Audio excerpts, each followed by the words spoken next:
આજે આપણે સમજીશું જન્માષ્ટમી. માનવજાતિને એના કપરા પંથમાં ભાત ભાતના લોકોનો સંઘાત થાય છે. મોટાભાગના લોકો તો જીવતા હોય ત્યારે જ બોજારૂપ થઈ પડે છે. એ જે દે છે તેના કરતાં કેટલાય ગણું લે છે અને ચપટી રાખનું ખાતર જમા પાસામાં મૂકી ચાલ્યા જાય છે. બીજા કેટલાક દસકા કે સેકા સુધી આ મહાયાત્રામાં અશરીર રૂપે સાથે ચાલી ઉત્સાહ આપે છે. પણ એક જગ્યા એવી આવે છે કે જ્યાંથી આગળ ચાલી શકતા નથી. આંગળીને વેઢે ગણા એવા બહુ જ થોડા લોકો ચિરંતન કાળ સુધી સમાજને માર્ગદર્શન કર્યા કરે છે. સ્થળ, કાળ કે પરિસ્થિતિ કાંઈ પણ એમને નકામા બનાવી શકતા નથી. કાંચનની જેમ તપી તપીને અધિક ઉજળા બને છે. ચંદનની જેમ ઘસાઈ ઘસાઈને તે વધુ સુગંધ આપે છે. શ્રી કૃષ્ણ આવા અજર અમર ભૂમિયામાંના એક છે. કાળની દિવાલોમાં એમણે પોતાના જીવનનું જે ચિત્ર દોર્યું છે તેને હવા, પાણી, ટાટ કે તડકો ઝાંખું કરી શકે તેમ નથી. જ્યારે જુઓ ત્યારે એ મહાન તત્વજ્ઞ આપણને પ્રેરણા અને પ્રોત્સાહન આપવા ઊભા જ છે. એમને ખસેડનાર હજુ કોઈ જન્મ્યો નથી. મહાભારત કાળથી જગતને તેમનું તત્વજ્ઞાન માર્ગદર્શન આપતું રહ્યું છે. કાલે પીબતી તદ રસમ એ શસ્ત્ર તેમની ગીતા પાસે બૂઠું છે. તેમની શરતોમુખી પ્રતિભાને શોભે એવું સર્વગ્રાહી, ધ્યેયલક્ષી અને જીવનસ્પર્શી તત્વજ્ઞાન હજુ સુધી બીજા કોઈ આપ્યું નથી. કૃષ્ણ પક્ષે અષ્ટમીના ચંદ્રની પેટે એક પગ ઉપર ભાર મૂકી એક પગ વાંકો રાખી શરીરને કમનીય વળાંક આપી મુરલી ધરે જે દિવસે સંસારમાં પ્રથમ પ્રાણ ફૂક્યો તે દિવસ ઇતિહાસના પાને અમર થઈ ગયો. વાદળોનો ગડગડાટ થતો હોય, વીજળીના કડાકા બોલાતા હોય, મુસળધાર વરસાદ તૂટી પડ્યો હોય તે વખતે કૃષ્ણનો જન્મ થાય છે.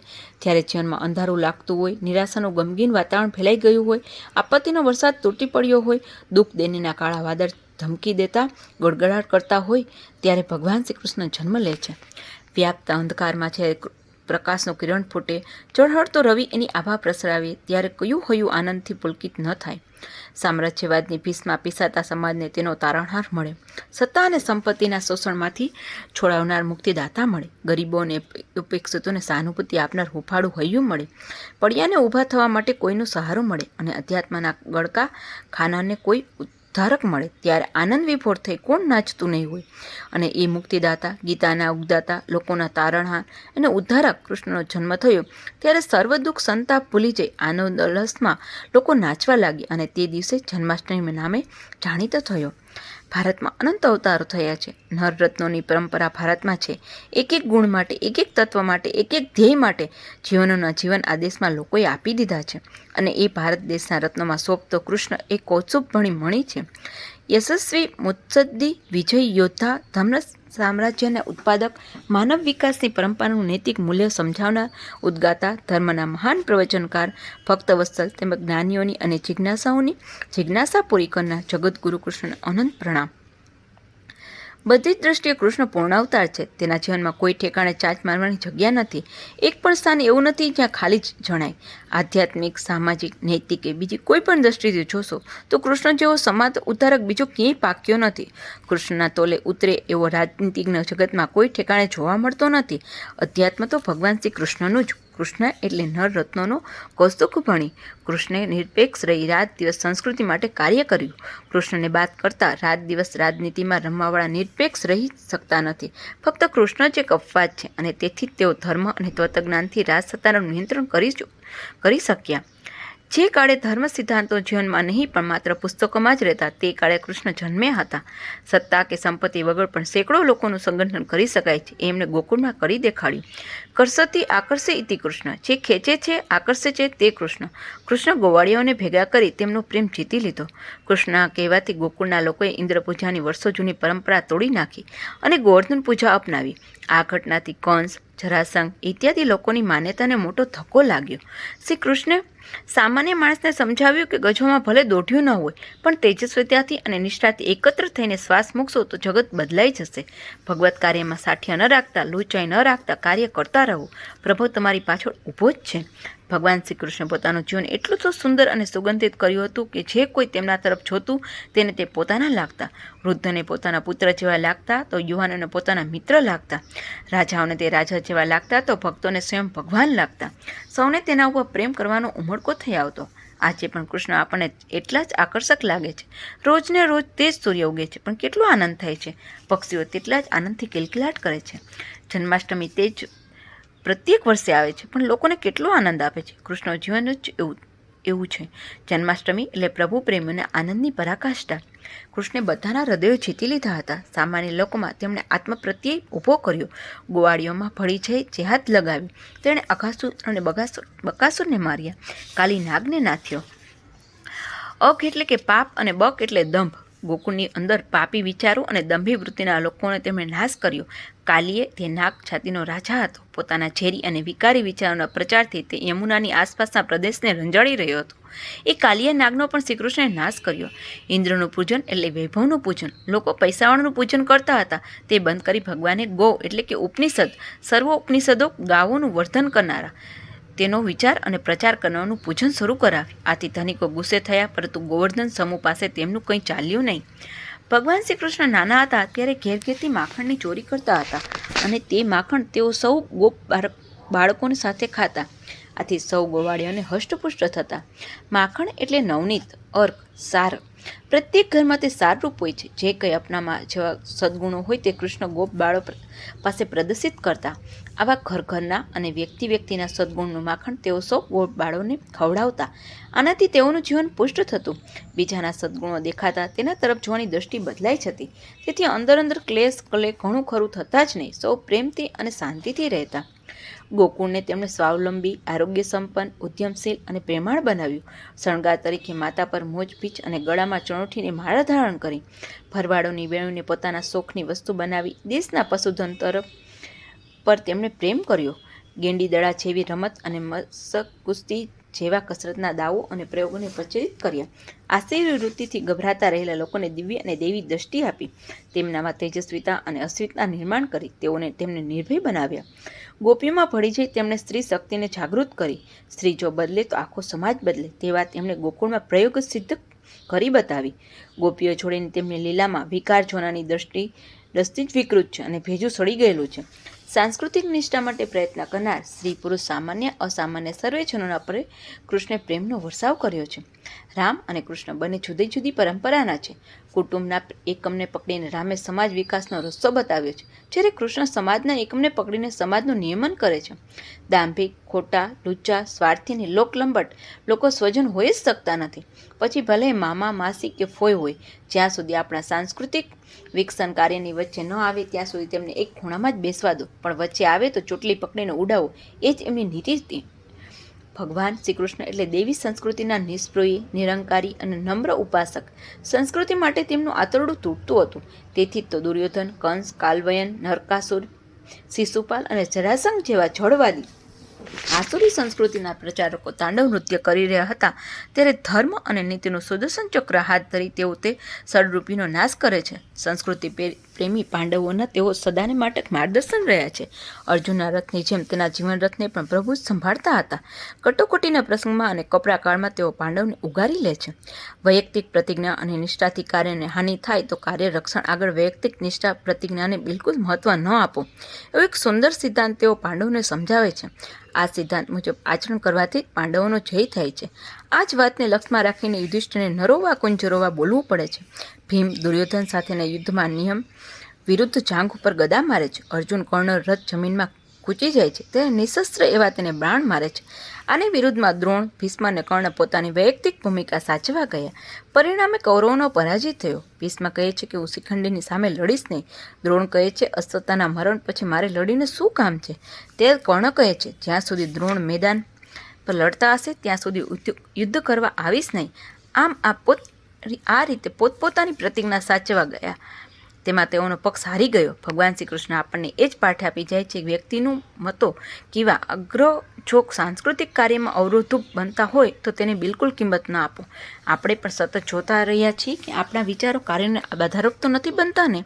આથી કોઈ એમ ન સમજે કે કૃષ્ણ વૈયક્તિક પ્રતિભા, વૈયક્તિક માન, વૈયક્તિક પ્રતિજ્ઞા વગરના હતા, પરંતુ તે નિષ્ઠાથી, જે પ્રતિજ્ઞાથી વિકસીન કાર્યની પરંપરામાં અંતરાય થાય તે નિષ્ઠા નહીં, પ્રતિજ્ઞા નહીં અને ધર્મ નહીં, એવો તેમનો સ્પષ્ટ ખ્યાલ હતો. શ્રી કૃષ્ણની મૂર્તિ સામે જોતા કદીક એમ પણ થઈ આવે કે પેલી મુરલી કેટલી નસીબદાર છે. તેને પ્રભુએ પોતાના હોઠ ઉપર ધારણ કરી છે અને તેનામાંથી પ્રભુ મધુર સંગીત વહાવી રહ્યા છે. પેલું મોરપીંછ કેટલું ભાગ્યશાળી છે. તેને પ્રભુએ મસ્તક ધારણ કર્યું છે.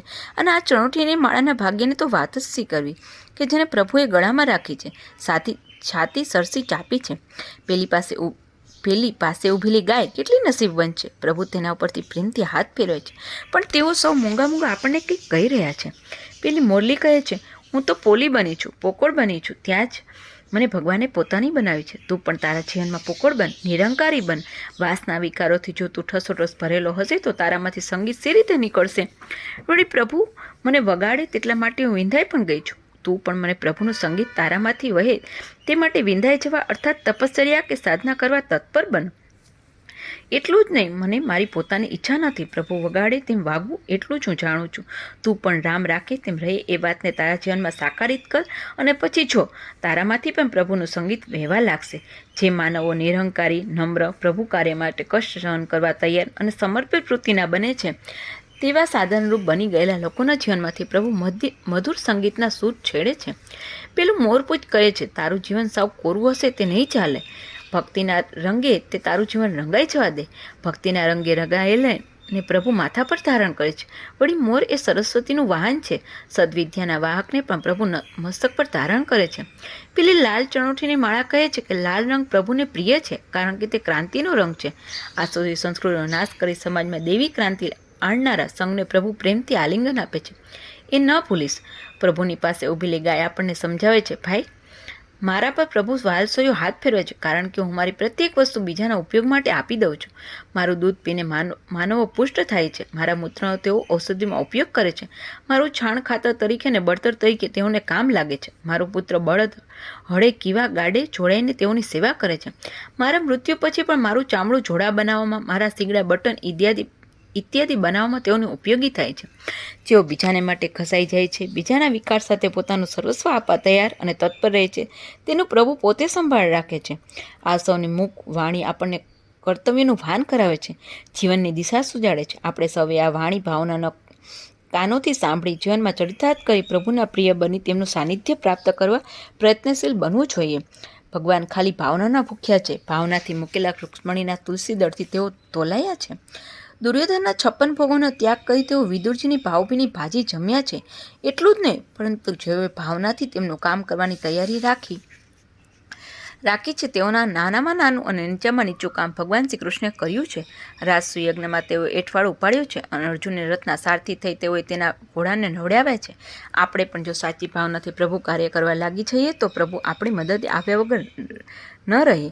જગતનો ઇતિહાસ હંમેશા પ્રવૃત્તિ અને નિવૃત્તિમાં ડોલતો રહ્યો છે. આ બંનેનો સમન્વય ભગવાન શ્રી કૃષ્ણ કર્યો છે. ગીતામાં તુલનાત્મક વિચાર રજૂ કરી પ્રવૃત્તિ અને નિવૃત્તિનું માધ્યમ તેણે આપ્યું છે. તેમણે જીવનનો કર્મયોગ સમજાવ્યો છે. તેથી તે સદગુરુ છે.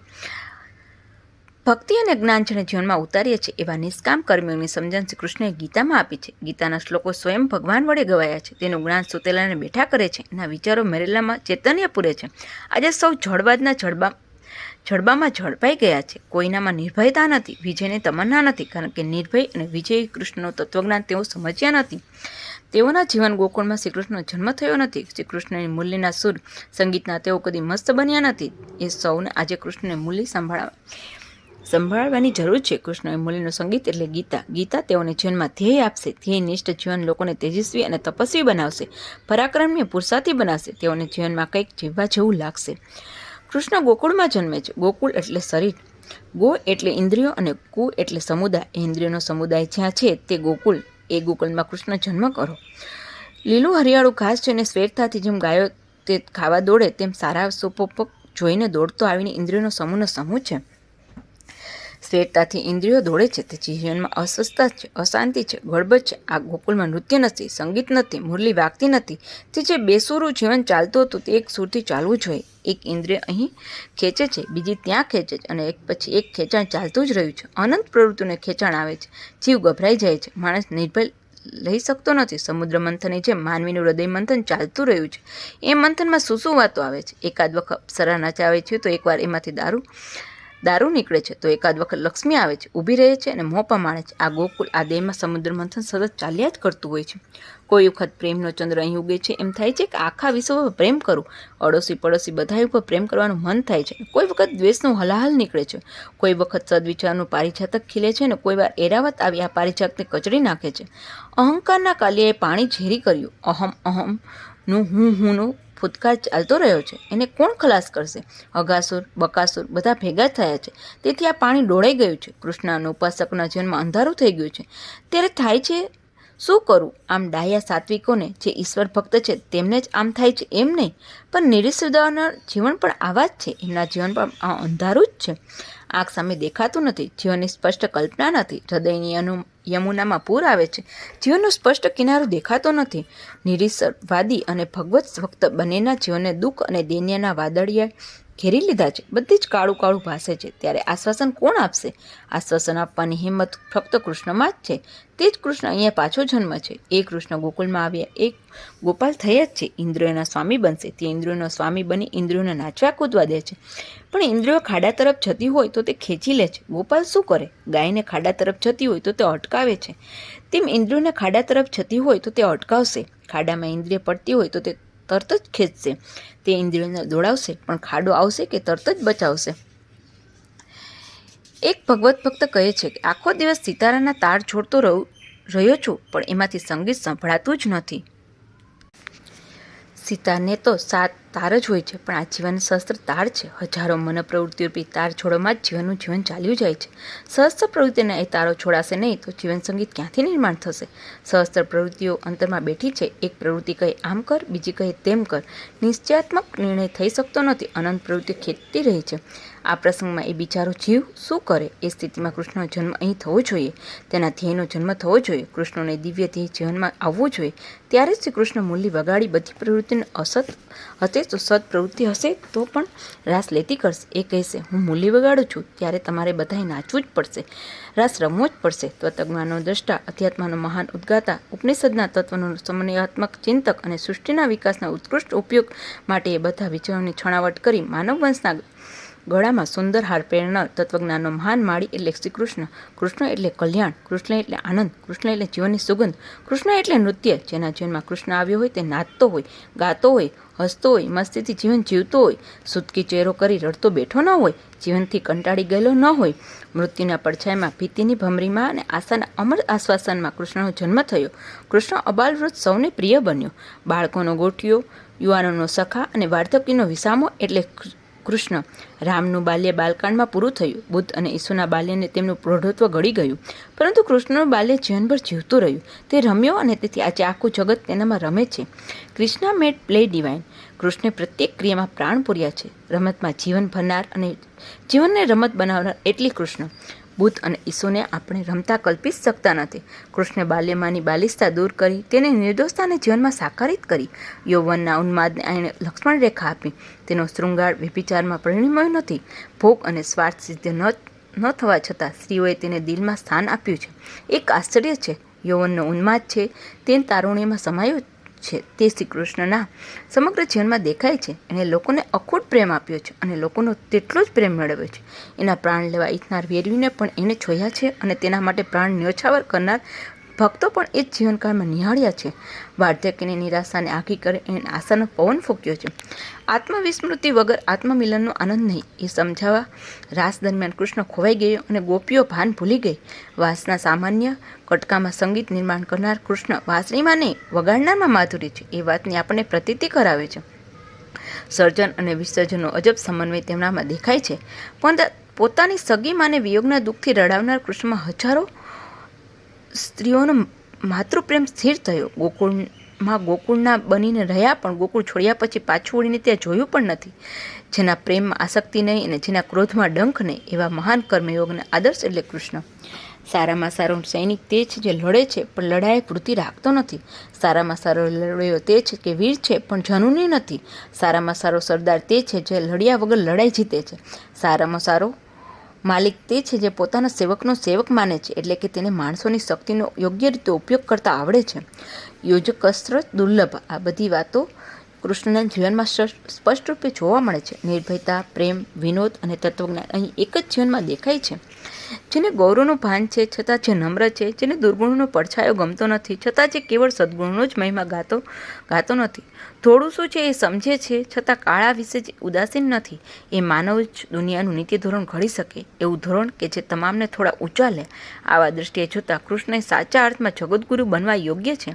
કૃષ્ણે ગીતા જેવું અદ્ભુત તત્વજ્ઞાન આપ્યું છે. ગીતામાં કોઈ ઠેકાણે આગ્રહ નથી, તે સાંપ્રદાયિક સંકુચતાથી મુક્ત છે. ગીતા માનવ માત્રની છે. જે પોતાને પ્રભુનો દીકરો સમજતો હશે તે તેની ગીતા છે. પ્રત્યેક માનવના જીવનમાં શ્રી કૃષ્ણની ગીતા સાંસ્કૃતિક માતાનું પદ પામવી જોઈએ. તેનું ધાવણ બી પ્રત્યેક માનવ પુષ્ટ થવો જોઈએ. મગજમાં કૃષ્ણનો વિચાર, હૃદયમાં કૃષ્ણ પર પ્રેમ, મુખે કૃષ્ણનું નામ અને હાથથી કૃષ્ણનું કામ, આવું સુભગ સમન્વય દરેકના જીવનમાં થવો જોઈએ. માનવ પાસે પૈસો, અધિકાર, વિદ્યા કે વૈભવ કંઈ નહીં હોય તો ચાલશે, ફક્ત કૃષ્ણ પર પ્રેમ, અંતઃકરણનો પ્રેમ હોવો જોઈએ. આજે સૌ જળવાદના પ્રવાહમાં તણાઈ રહ્યા છે. તે સમયે તેની સમક્ષ ગીતાનો તેજસ્વી જીવનવાદ મૂકવાની જરૂર છે. આ કાર્ય માટે કૃષ્ણ ઉપાસકોએ કમર કસવી જોઈએ. ઘેર ઘેર અને ગામે ગામ કૃષ્ણનો સંદેશ પહોંચાડવાની જેની તૈયારી છે, એટલી જ નહીં, તેને માટે જે અંતઃકર પ્રયત્ન કરી રહ્યો છે તેને જ કૃષ્ણાષ્ટમી ઉજવવાનો અધિકાર છે. પ્રભુના કાર્ય માટે જરૂર પડે પ્રાણાર્પણ કરવાની તૈયારી રાખનાર જ સાચો કૃષ્ણ જન્મોત્સવ ઉજવે છે. અતિ ઉત્કૃષ્ટ જીવન જીવી દેખાડનાર અને અતિ સામાન્ય મૃત્યુને સહજ રીતે સ્વીકારનાર કૃષ્ણ એ ભારતનો આદર્શ યુગ પુરુષ છે. રૂઝવેલ્ટ જેમ પોતાના ઓરડામાં લિંકનનો ફોટો રાખતો હતો, એ રીતે પ્રત્યેક ભારતીય જીવંત પ્રેરણા આપતી કૃષ્ણનો ફોટો પોતાના માનસ ચક્ષુ સમક્ષ રાખવો જોઈએ. અસ્તુ.